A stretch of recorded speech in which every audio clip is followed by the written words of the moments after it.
So, episode 5. Let's talk about the big, controversial finale to Life is Strange. The game came out a little over a week ago, and when people got the time to finish it, the reactions started to kind of pour in, and people were very split down the middle, whether they loved it or hated it, and it seemed to be pretty extreme, but I actually kind of sit in the middle on this one, and it depends on what exactly about the ending we're talking about and kind of how we're looking at it. And the way I see it, there are really two ways that we can look at the ending of Life is Strange, and that kind of determines how I feel about it, really. So the first way is to look at it as a giant metaphor, or like an allegory or something like that, as kind of tying together the themes and the metaphors that have sort of been under the surface of the story this whole time. And in that regard, I think the ending was fantastic. I think it does a very good job of tying all those different themes and ideas that the game has had throughout together and kind of exploring them to their natural conclusion and conveying them in a very good way here. You know, the game has had these themes of kind of like loss and acceptance and nostalgia and moving on and things like that. And the two big choices at the end of episode 5, choosing who you save, are kind of the final exploration of that, of choosing what you're willing to sacrifice, what is important to Max, things like that. So, from the sense of kind of the metaphor of the whole game, I think episode 5 did a great job. It really kind of pushed home the point without beating you over the head with it. It was really good in that regard. But then there's the second way that we can look at it, which is as a straightforward story, independent of any metaphors or allegory or things like that. And that's where I start to take issue with episode 5's conclusion, because there's a lot of things that just don't happen in it. Now, unlike a lot of people online, my big issue was not with the whole fact that the game culminates in these two choices that kind of negate all of our previous choices. I mean, yeah, that's kind of annoying, but I can live with that. I thought they were executed well enough that I'm not the biggest fan of it, but it doesn't really bother me that bad. What bothers me narratively with Life is Strange's conclusion is just the lack of closure that the game gave to so many plot threads throughout the previous 4 episodes that were really built up and looked like they were going to be something big, and they just fizzled out and kind of went nowhere. There's the whole deal with Nathan's dad and the Pan Estates thing and all that, which was made out, it was very emphasized throughout the episodes. It looked like it was going to be this big thing. I was pretty certain that that was going to factor heavily into the conclusion leading up to episode 5. And I'm okay with the fact that that wasn't a big part of the conclusion. I'm okay with the fact that that was a red herring, but there was just nothing, no conclusion, not even a mention of it. It goes from being this major plot element, or at least a major thing that you see, and then it completely vanishes as if it had never, ever happened. And the same thing can be said of a lot of other things throughout. There's kind of the constant symbolism of sort of the Native American tribes that had lived in the area earlier, and Samuel's whole animal spirit mysticism imagery thing that just totally goes nowhere in episode 5.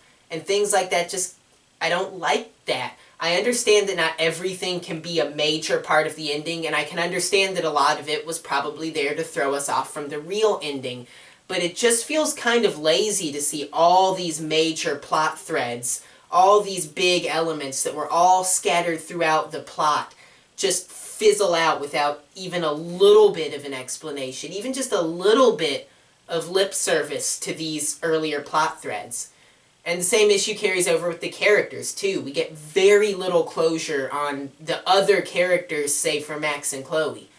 If you chose to sacrifice Chloe, you get a little bit of it at her funeral scene at the end. You get to see that Kate and Victoria are okay, no matter what your earlier choices were.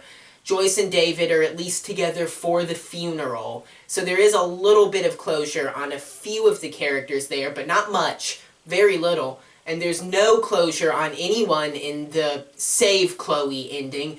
We don't know if any of those people are dead or not, and it feels like just 5 extra minutes on the end of both of those endings would have made a huge difference. Just a little bit more in those cutscenes to show us what happens to these characters after the events of the game.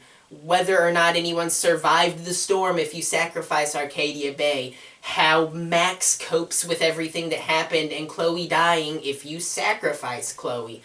How people at Blackwell react to Jefferson and Nathan's arrest if you choose the sacrifice Chloe ending. There's just no closure, and it just felt a little lazy and rushed to me, and I didn't like it. And I understand if Don't Nod's emphasis was on the metaphor like we mentioned earlier. That's fine. That's great if the game was supposed to be an allegory this whole time. But your metaphor shouldn't come at the expense of your actual story.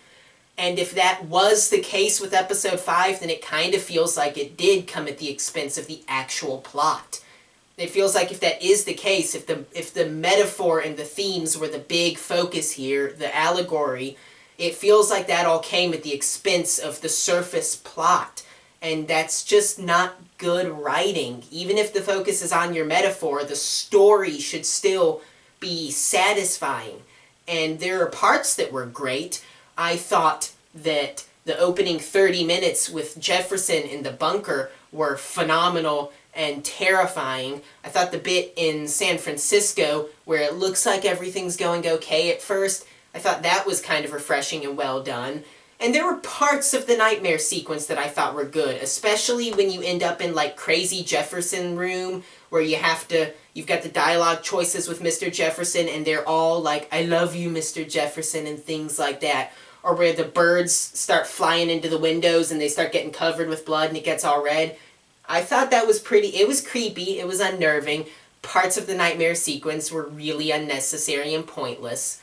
Totally conceded. Again, I think that was supposed to be part of the underlying metaphor, which is fine. And again, I think they executed that well, the metaphor. It was told well and finished nicely. But the surface plot just felt like it kind of fizzled out in a lot of ways. I'm not even going to go into the fact that Nathan is killed off screen and doesn't show up in the game at all, save for a little phone call. We don't even see him here, despite being a huge element of the plot throughout the entire first 4 episodes. We don't even see him here. That pisses me off to no end. Not even that he died, just that we don't see him. We don't get any kind of idea of what's happening to him other than that one phone call. It's just, I don't hate episode 5. I liked a lot of episode 5. And again, looking at it as a metaphor, I think they did a great job with that.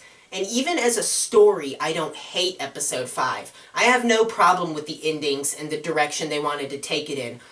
All I really want is just a little bit more closure. An extra 10 or 15 minutes on the end would have made all the difference in episode 5 for me. If we could have just seen a little bit more of what happens afterwards. But the last 20 minutes of the episode just make everything feel really rushed. It feels like Don't Nod had a lot of ideas for what they wanted to do with this episode and just found that they couldn't execute all of them well. And you ended up getting an episode that was very uneven. It was great in some parts and it was kind of weak in other parts.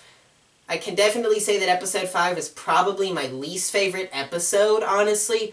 But I don't think it was bad, just not as good of an ending as it could have been. This isn't Mass Effect 3, and don't let anyone tell you that it is. This is not Mass Effect 3 levels of It's not. It's just not what it could. But still, I don't hate it. I liked the episode, I just didn't love it like the rest of them, and I still love this game. I thought it was phenomenal. I just thought I'd kind of share my 2 cents on the finale and what I thought worked and what I thought didn't, and go into it in a little bit more detail, kind of explaining what I thought worked and what I thought didn't in a way that I couldn't in my review that I made, since I tried to keep that as spoiler-free as possible. So yeah, I hope you guys enjoyed this short little kind of analysis of episode 5. I plan on having more videos out soon.